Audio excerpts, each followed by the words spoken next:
¿Qué tal? ¿Cómo están amigos y amigas de esta comunidad? Como siempre un gusto, como siempre un placer que nos acompañen, que nos permitan platicar con ustedes de todo lo que está pasando en México y en el mundo. Pues caray, Norma Piña, Ciro Gómez Leiva, la propia Lourdes Mendoza, Margarita Zavala, Lili Telles, forman parte de un cuento de terror. Esa es la realidad de las cosas. Personajes cuya ineptitud, cuya soberbia los llevaron a niveles ínfimos de credibilidad. Y cada uno de ellos gusta de victimizarse, gusta, por supuesto, de asumir un papel que está muy lejos de ser el de la realidad.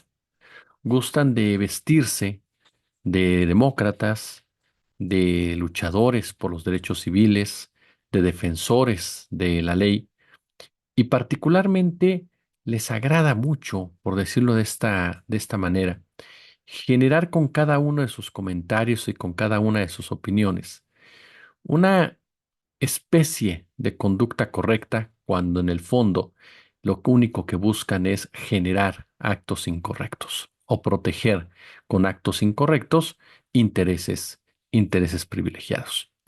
Más allá de hasta dónde llegue la discusión de la reforma judicial, hay que recordar que aunque se apruebe en el Senado, en la Cámara de Diputados, tendrá que ir, por supuesto, al Senado de la República, en donde hasta el momento dice la oposición que tiene los votos suficientes para detenerla.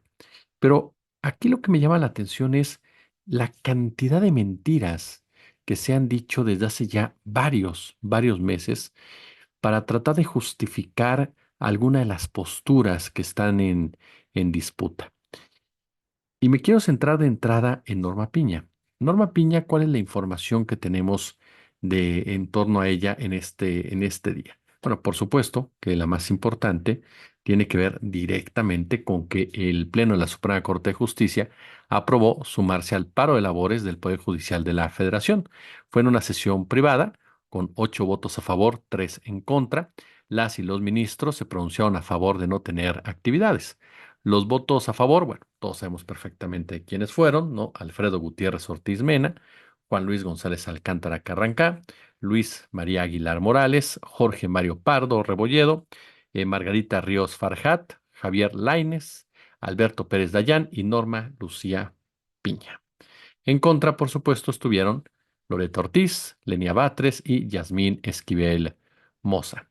¿Qué fue lo que dijeron literal? Se suspenden las sesiones de las salas del miércoles 4 de septiembre y del pleno del jueves 5 siguiente, manteniendo las guardias necesarias sin que corran plazos hasta el lunes 9 de septiembre. El pleno acordó tramitar los asuntos urgentes conforme al criterio de las ministras y de los ministros a los que corresponda proveer en el ámbito de su competencia. Eso fue lo que se dio a conocer en torno a la Suprema Corte de Justicia de la Nación. De ahí brincamos a otro punto importante, ¿no? Que jueces y magistrados federales solicitaron a la Suprema Corte atraer el dictamen de la reforma al Poder Judicial de la Federación, aprobada en comisiones de la Cámara de Diputados, y ordenar suspender el procedimiento de discusión de la reforma. Estos dos actos, por parte de la Suprema Corte de Justicia y de los jueces y magistrados, según nos han explicado abogados y abogadas de gran calibre, son totalmente irregulares. No tienen una justificación política en ninguno, así, en ninguno de sus apartados, por donde se le quiera ver y por donde se le quiera decir. En el caso de la Suprema Corte de Justicia, no puede irse a paro, no puede detener las labores de un poder constitucional tan importante para el país. No lo puede hacer. Está faltando a sus responsabilidades constitucionales como tal. Entonces, estamos hablando de que, como dice el maestro Ariel Rodríguez Curi, caen en una deserción de sus propias obligaciones. Están tratando de defender la ley violentando la ley. Ni siquiera tuvieron el valor de renunciar, porque eso hubiera sido lo más digno para Norma Piña y su séquito. Esa es la realidad. Que hubieran tenido el valor de decir, ¿saben qué? Pues no podemos irnos a paro, porque vamos a seguir recibiendo nuestro salario, claro, sin hacer nada. Entonces vamos a renunciar. Salvaguardamos la seguridad de los derechos de los trabajadores, por supuesto, que van a seguir ahí, son intocados. En la misma reforma viene un transitorio que así lo señala, pero ellos hubieran tenido la cara de renunciar. Pero obviamente le estamos pidiendo dignidad y respeto por sí mismos a personas que no lo conocen, a personas que están acostumbrados a obedecer, que a pesar de toda su petulancia y a pesar de toda su actitud soberbia, de sentirse creerse por encima del resto de los mexicanos y de las mexicanas, la realidad es que son personajes que se someten a los intereses de empresarios, a los intereses de políticos de mayor jerarquía a la de ellos. Son mandaderos de lujo, en pocas palabras, los integrantes del máximo tribunal del país, a quienes no les importa violentar la ley, a quienes no les importa violentar la Carta Magna, a quienes no les importa violentar su propio trabajo, con tal de mantener una actuación política, porque aquí el problema es que desde hace tiempo la Suprema Corte de Justicia se ha politizado en extremo y ha jugado un papel protagónico en situaciones que a ellos no les competen. A ellos no les compete si está bien o mal una propuesta de reforma. Les compete simple y llanamente aplicarla. Si ya aprobada la reforma, hay asuntos que puedan considerarse anticonstitucionales, entonces sí, tienen todo el derecho, por supuesto, de involucrarse, de discutir, de debatir y de reformar lo que haya que reformar. Por eso son y para eso son una última instancia. Pero lo que están pidiendo ahorita de detener una discusión es entrometerse en las facultades de otro poder constitucional. Es decir, ellos afirman que están atentando contra su independencia, afirman que el poder ejecutivo está violentando la separación de poderes y sin embargo ellos con estos actos que muestran hasta dónde llega precisamente la corrupción del poder judicial y la normalización de acciones corruptas, están entrometiéndose en una cuestión de los diputados y del poder legislativo. Así de sencillo. Tienen que esperar hasta que concluya toda la discusión y se apruebe, porque hoy por hoy lo que quieren que traiga la Suprema Corte es un dictamen, no es una reforma como tal, no está aprobado. Por lo tanto, están violentando, insisto, toda, todo lo relacionado a la separación de poderes. Y lo peor, se van de su trabajo, dejan sus obligaciones con el país, con los mexicanos y las mexicanas que les pagan su salario, porque más allá de todo este vericueto político de la reforma judicial, ellos tienen una obligación. Es como si cuando ellos rechazaron la reforma al presidente, el presidente hubiera dicho, ah, pues como no me la aprobaron, pues entonces, ¿sabe qué? Me voy a paro. Y háganle como quieran, en pocas palabras. Pero eso sí, sigo cobrando. Es tan patética esa actitud y tan infantil e inmadura, que es igualita a una postura política como la del PRI y como la del PAN, cuando decidieron no legislar.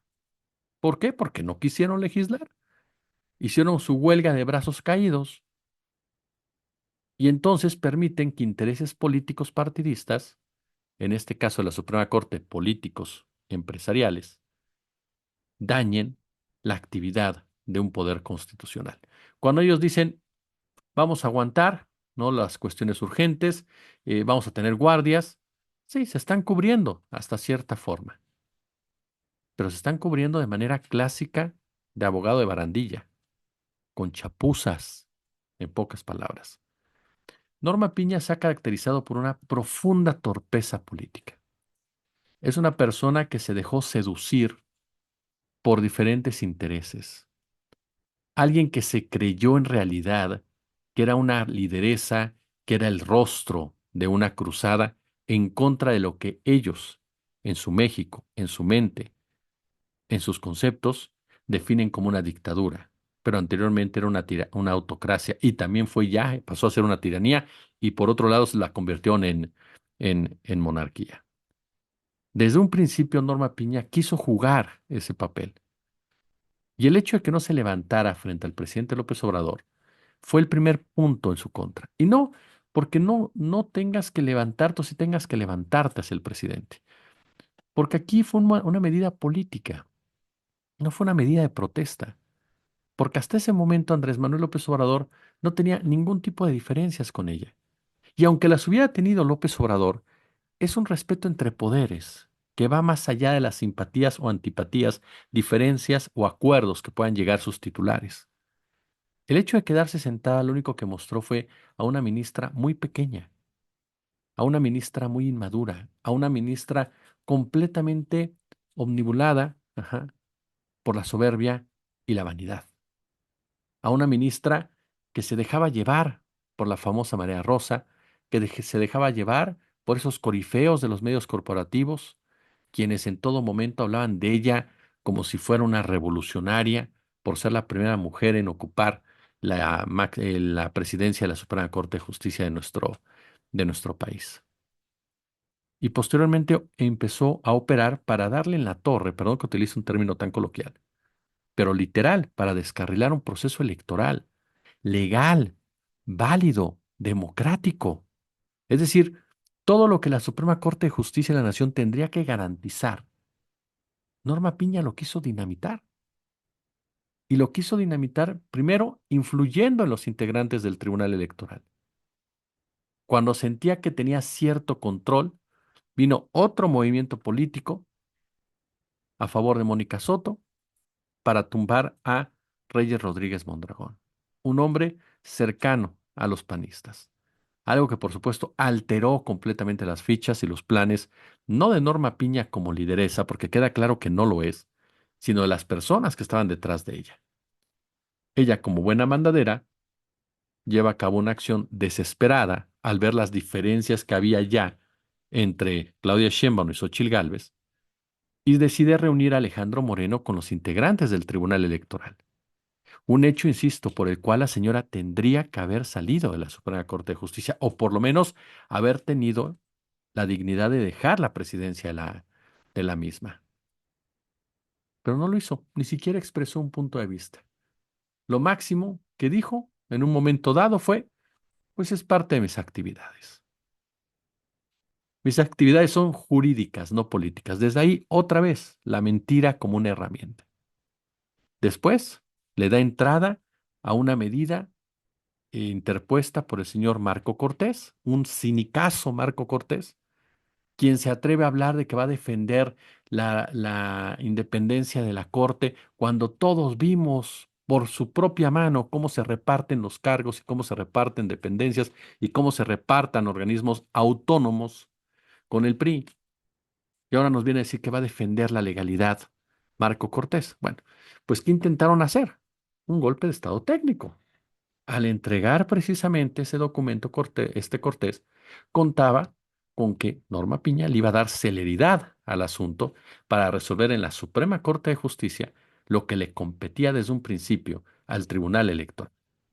Es decir, usurpando otra vez un poder, un lugar que no les corresponde, un lugar que no les corresponde, porque ese es su comportamiento natural.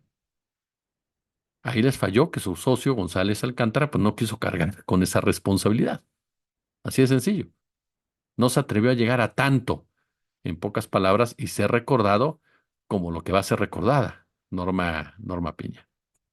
Y entonces ahora van por el tercer capítulo, un paro de labores que a todas luces lo que muestra es una profunda desesperación de un grupo de personas que lejos de buscar la tranquilidad de un país, la estabilidad de un país, la modernidad de un país, las garantías de un país, el fortalecimiento de Estado de un país, deciden entregarse con profunda hipocresía a su propio relato. Norma Piña me queda claro que es una persona que tiene serios problemas de poder. Pero a final de cuentas, ella, como Luis María Aguilar, como Pérez Dayán y los demás, son personajes que hoy por hoy siguen siendo mandaderos de lujo, siguen siendo artífices de personas que han saqueado a este país a la mala. Han logrado que se regularice, que se legitime los saqueos como tal. Pero claro, ahora se victimizan como siempre. Son perseguidos, son atacados por el presidente, Es el ánimo de venganza de López Obrador lo que está detrás de esa reforma.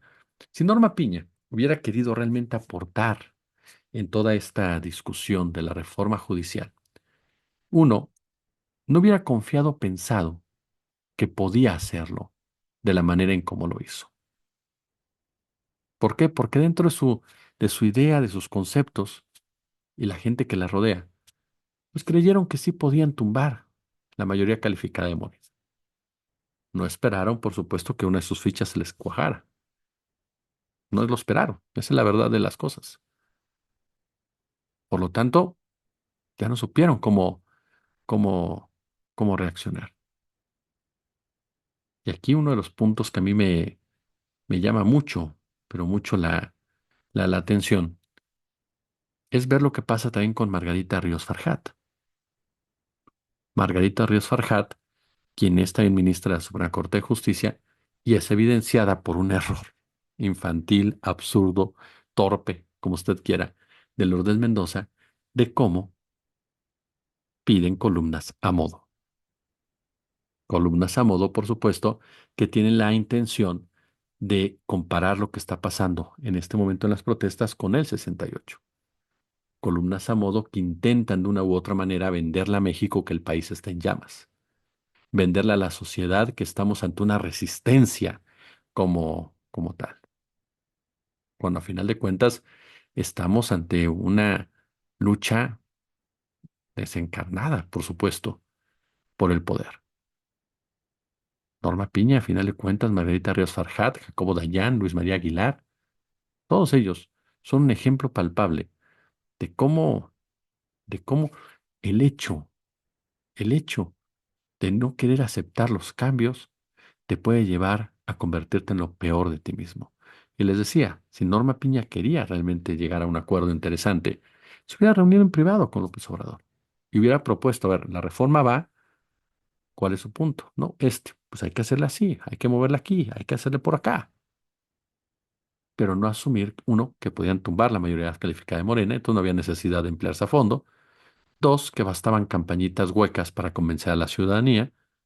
Y tres, que cuentan con un respaldo social, con una mentira vil, como es que se está atentando contra el Poder Judicial como tal.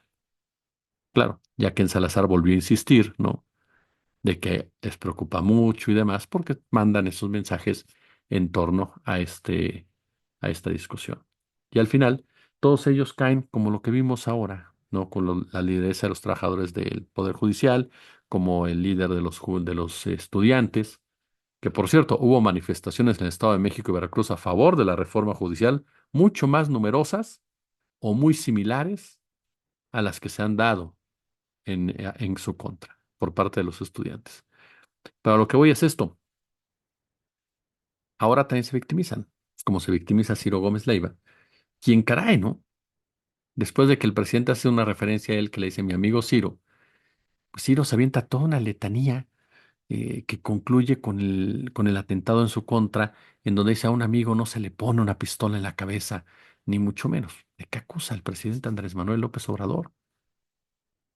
La realidad es que, como les platicaba ayer con el teacher, son personas enfermas de apapacho, de ese apapacho institucional, de ese apapacho del poder que les hizo sentirse importantes, que les hizo sentirse trascendentales, que les hizo sentirse parte precisamente de una élite en la cual nunca entraron. Siempre fueron personajes desechables, porque a final de cuentas siempre habrá alguien que haga su labor y alguien que les pueda pagar, porque su labor se paga. Es decir, han mercantilizado tanto la información que su credibilidad tiene precio, que su dignidad tiene precio. Y siempre habrá gente detrás con el afán también de hacer lo mismo que ellos. Y por lo tanto se vuelven gente prescindible.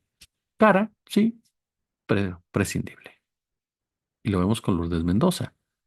Si el financiero, ¿cuál es la reacción del financiero? ¿Por qué el financiero permite que una de sus columnistas esté de lado y haga este tipo de cosas?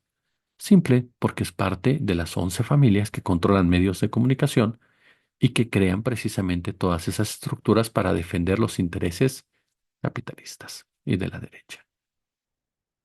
Es parte de todo este escenario que nos ha tocado vivir. Veremos, por supuesto, todavía lo que viene, por supuesto, con un poder judicial derrotado, pero a la vez que está derrotado, tirando sus últimos zarpazos y un poder económico que está esperando el momento adecuado para actuar. Veremos cómo reacciona también la presidenta electa, Claudia Sheinbaum. Si les gustó el video, por supuesto, échele el pulgar arriba. Por supuesto, son ustedes tan amables, déjenos su comentario, su punto de vista. Compártanlo, compártanlo, venga. Hemos empezado un poquito lento en cuestión de vistas, así que hay que darle, si ustedes son tan amables, ver el video, poner el pulgar arriba, compartirlo, dejar el comentario y si se puede, pues échenos el super chat, super gracias y bien, únanse al canal. Yo como siempre les agradezco el favor de su atención y ya lo sabe, al ratito vamos a platicar con Carles Coffey para que nos aclare todas estas dudas de esto que se aprobó en la Ciudad de México y que ha generado también una campaña sucia en donde aseguran que nos quieren quitar nuestras casas, que nos quieren quitar nuestras granjas, que nos quieren quitar a nuestros niños, que nos quieren robar a nuestros perros, que se van a llevar a las gallinas y que no sé qué más va a pasar. No, entonces vamos a hablar con Carla Coffey precisamente sobre este tema. Yo por lo pronto les agradezco el favor de su atención y como siempre un gusto, como siempre un verdadero, pero verdadero placer.